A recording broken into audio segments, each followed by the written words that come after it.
Another patient who had had an open gastric bypass surgery.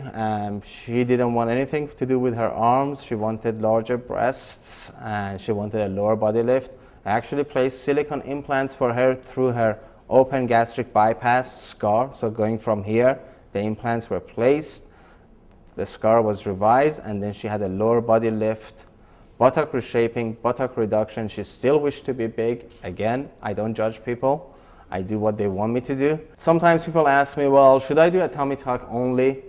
This is what happens when you only do a tummy tuck. She had had a tummy tuck in New Jersey by another plastic surgeon. They, at the same time, removed her navel.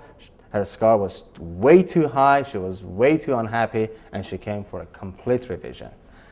Now it becomes difficult and challenging because A, she doesn't have a navel, so I reconstructed a navel for her. But apart from that, now I have this much skin and I have to try to pull this all the way down as much as I can. And as you have noticed, my incisions are here. So how the heck am I going to bring this incision 3 inches lower? I really can't. The aim would be to bring it low enough that she can wear something revealing and be happy. And that was really the best I could do for her. So I reconstructed a new navel for her. I tried to give her a more symmetrical looking scar that she can hide. I did a lower body lift on her to get correction of her thighs, buttock lift, buttock reshaping. And now, as you can appreciate, she can wear a thong, cover all her scars, and have a new navel at the same time. In men, only a few of our patients are men for whatever reason, but it's the same principles.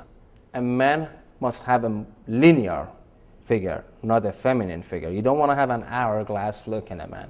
It's a true standard body lift. You just lift everything up. It's actually much easier. The standard body lift that most of my colleagues do, they just lift everything up. And if you lift things up, it becomes very linear. That means you don't have any concavities. You don't have an hourglass look.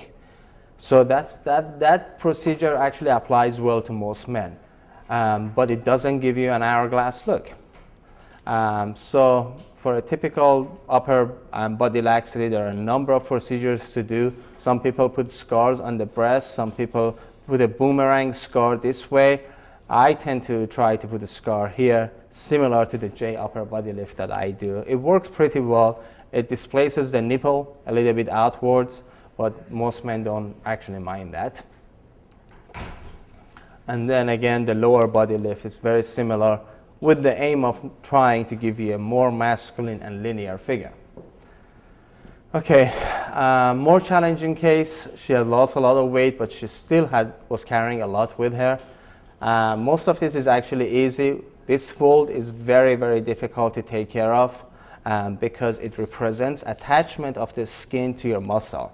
And those attachments have to be released. Once the attachments are released, the tissue has memory. It still wants to infold, and those memories have to be corrected. Anyhow, so she had the standard L brachioplasty, J upper body, spiral flap augmentation of her breast with her own tissue, reverse abdominoplasty or tummy tuck, circumferential tummy tuck, brow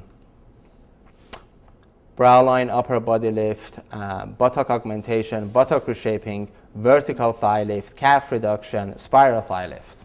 Okay?